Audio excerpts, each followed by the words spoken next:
तो स्वागत है एक और नए वीडियो में। जैसा कि आप सभी को पता है कि हमारे चैनल पर क्लास 12th के सभी इम्पॉर्टेंट डेरिवेशन कराए जा रहे हैं। वही डेरिवेशन कराए जा रहे हैं जो बोर्ड एग्ज़ाम में कई बार पूछे गए हैं, जिनके पूछे जाने के चांसेस इस बार बहुत ज़्यादा है। इसी कड़ी में आज हमारा एक टॉपिक है डेरिवेशन का, अनुगमन वेग तथा वैद्युत धारा में संबंध। क्या हमारा टॉपिक है? अनुगमन वेग तथा वैद्युत धारा में संबंध। तो इस डेरिवेशन को करें उससे पहले यहाँ जो एक चित्र आप सबके सामने दिख रहा है, इस चित्र को मैं पूरा एक्सप्लेन कर दूं पहले। अगर आप चित्र समझ लेंगे तो निश्चित तौर पर आपको डेरिवेशन में कोई दिक्कत नहीं होगा। ये बात ध्यान दीजिए, डेरिवेशन में 1% की दिक्कत नहीं होगी। तो ये चित्र है, ये जो आपका यहाँ से यहाँ तक ऐसे बनाया गया है, इसे बोलते हैं चालक या फिर चालक तार। कहोगे मोटा, इतना मोटा तार होता है? अरे भैया, कम से कम इतना मोटा बनाएंगे तब दिखेगा ना, समझ लो कि जूम कर दिया गया है। तो ये चालक तार हो गया। और ये चालक तार का जो आगे का सिरा होता है, वृत्ताकार सिरा, इसे अनुप्रस्थ काट कहते हैं। इसका पूरा क्षेत्रफल कितना माना गया? Capital A. यहाँ पर P नाम दे दिया गया, यहाँ पर Q। अब चूंकि ये जो चालक है, इसमें यहाँ पर जो किसी स्रोत, बाह्य स्रोत से जोड़ा गया जो बैटरी हो सकता है या फिर कुछ और हो सकता है, तो उसका विभवांतर कैपिटल V है। और ये छोटा वाला सिरा माइनस में होता है, बड़ा वाला सिरा प्लस में होता है, ठीक। और प्लस से ही धारा निकलती है और माइनस से धारा उसमें क्या होती है? प्रवेश करती है। इतना मालूम है, यानी ये ऋण वाला भाग है और ये धन वाला भाग है।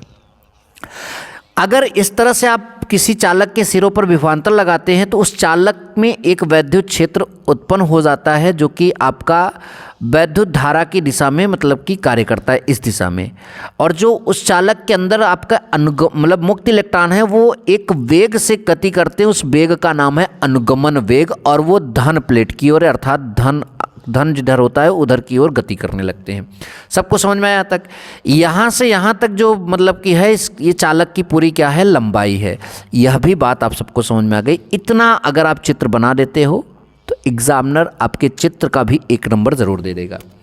अब इस चित्र के बारे में थोड़ा सा लिखना है, और क्या लिखना है? जो मैंने अभी बताया, ध्यान से समझो। मैंने क्या बताया?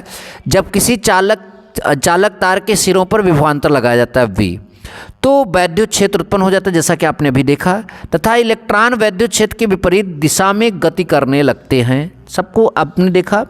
माना चालक के एकांक आयतन में, जो आपका चालक है उसके प्रति एकांक आयतन में इलेक्ट्रॉनों की संख्या स्मॉल n है, तथा अनुप्रस्थ काट का क्षेत्रफल जो मैंने अभी बताया कैपिटल A है। तो फिर से आप यहाँ पर देखिए, जब किसी चालक तार के सिरों पर विभवांतर आपका लगाया जाता है तो वैद्युत क्षेत्र मतलब कि उत्पन्न हो जाता है, तथा इलेक्ट्रॉन वैद्युत क्षेत्र के विपरीत दिशा में गति करने लगते हैं। और माना चालक के एकांक आयतन में मुक्त इलेक्ट्रॉनों की संख्या या इलेक्ट्रॉनों की संख्या स्मॉल n तथा अनुप्रस्थ परिच्छेद का क्षेत्रफल कैपिटल A है। कोई दिक्कत नहीं। आपको अनुगमन वेग और वैद्युत धारा में संबंध स्थापित करना है। तो वैद्युत धारा का फार्मूला होता है आवेश बटा समय, और चालक में जो आवेश होगा वो कुल इलेक्ट्रॉनों के द्वारा होगा, और कुल इलेक्ट्रॉनों की संख्या होती है, आप सभी को मालूम है, n × E। सॉरी, इलेक्ट्रॉनों की कुल संख्या निकालने के लिए पहले देखो एकांक आयतन में कितना इलेक्ट्रॉन है? Small n। तो कुल आयतन में कितना इलेक्ट्रॉन होगा? स्मॉल n गुणित कुल आयतन। ठीक, ध्यान से देखिए। और यहीं से हम लाइन स्टार्ट भी करने वाले हैं। ठीक, ध्यान से देखिए। हमारा क्या है? चालक में उपस्थित कुल मुक्त इलेक्ट्रॉनों की संख्या, चालक में उपस्थित कुल मुक्त इलेक्ट्रॉनों की संख्या कैपिटल N मान लिया गया है। वो एकांक आयतन में उपस्थित इलेक्ट्रॉनों की संख्या गुणित आयतन, कुल आयतन। आयतन का फार्मूला होता है लंबाई गुणित चौड़ाई गुणित ऊंचाई। चौड़ाई गुणित ऊंचाई को हम क्षेत्रफल मान सकते हैं, तो लंबाई यहाँ रहेगा, ये क्षेत्रफल गुणित लंबाई भी आयतन होता है। तो एकांक आयतन में इलेक्ट्रॉनों की संख्या गुणित कुल आयतन, तो ये हो जाएगा चालक में उपस्थित कुल इलेक्ट्रॉनों की संख्या का मतलब कि मान। ठीक। अब चालक में उपस्थित कुल मुक्त आवेश क्या होगा? चालक में कुल मुक्त आवेश कुल इलेक्ट्रॉनों की संख्या के बराबर होगा। तो कुल इलेक्ट्रॉन की संख्या कैपिटल N है और एक इलेक्ट्रॉन का आवेश स्मॉल e होता है, तो कुल आवेश हो जाएगा n × E। तो Q = आपका जो है, इसकी n कैपिटल N की वैल्यू रखेंगे तो ANALE आपका हो जाएगा समीकरण नंबर 1। यहाँ तक सबको मालूम है, ठीक, समझ में भी आया। अब एक फार्मूला होता है चाल बराबर दूरी बटा समय। क्या होता है? चाल बराबर दूरी बटा समय।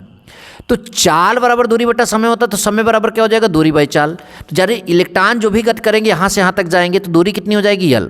समय जो लगेगा स्मॉल t, और वेग जिस वेग से जाएंगे वो होगा vd।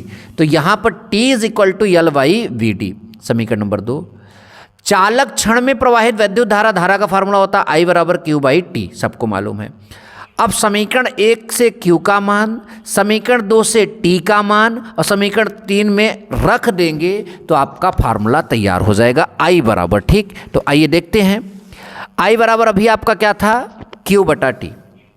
Q क्या था, NaLe, और T क्या था, L बाई VD। आप सबको समझ में आया। अब आप क्या करेंगे, L से L कैंसिल कर देंगे, VD आप ऊपर जाकर गुणा कर देगा आपका। NE पहले लिख दिया, A लिख दिया, फिर VD लिख दिया, तो I बराबर NEAVD आपका आया। अब अतः अनुगमन वेग आपका क्या होगा, VD, तो ये नीचे चली जाएगी, तो I बराबर पहले आपने A लिख दिया, फिर आपने N लिख दिया, फिर आपने E लिख दिया, तो VD अनुगमन वेग VD बराबर आपका हो जाएगा I बटा NANE, ठीक। अच्छा, यहाँ तक समझ में आया। उसके बाद यह अतः मुक्त इलेक्ट्रॉनों के अनुगमन वेग और विद्युत धारा के बीच में ये जो है क्या है, संबंध है। अब जो कि अगर आप चालक में धारा प्रवाहित करते हो, धारा घनत्व भी आता है, कभी कभी धारा घनत्व में भी संबंध आपसे कह सकता है कि बताइए। तो देखिए, यदि चालक क्षण में धारा घनत्व स्मॉल j है, तब धारा घनत्व j बराबर I बाई A फार्मूला होता है। I का मान अभी आपने जो है यहाँ पर आपके सामने है, I की वैल्यू यहाँ पर अगर आप रख दीजिए, तो देखिए I की वैल्यू अगर आप यहाँ पर रखना चाहेंगे, देखिए I बटा A की बराबर देखिए क्या हो जाएगा, VD यानी, तो देखिए यानी VD हो जाएगा, देखो यहाँ से तो ये मिल जाएगा। तो अब VD बराबर क्या हो जाएगा, अगर हम यहाँ से VD बराबर देखें तो J बटा NE, और सदिश रूप में इस तरह से आप लिख सकते हो। तो ये पूरा आपका डेरिवेशन था। अब आप क्या करिए, पूरा स्क्रीनशॉट ले लीजिए, ठीक। सबसे पहले आप चित्र का स्क्रीनशॉट ले लीजिए इतना, फिर उसके बाद ये चित्र में जो लिखा गया इसका स्क्रीनशॉट ले लीजिए, फिर ये समीकरण 1 और 2 का स्क्रीनशॉट ले लीजिए, और साथ ही में हम तो कहते हैं समीकरण 3 का भी पूरा स्क्रीनशॉट ले लीजिए, ठीक। अच्छा, अब हम पेज पलटते हैं और इस तरह से यहाँ पर जो है पार्ट, इसका स्क्रीनशॉट ले लीजिए आप, और लास्ट में इतना स्क्रीनशॉट ले लीजिए, ठीक। और अगर ये सदिश रूप का लेना चाहते हैं तो ये भी ले लीजिए। मिलेंगे नेक्स्ट वीडियो में। Thank you so much. जय हिंद, वंदे मातरम।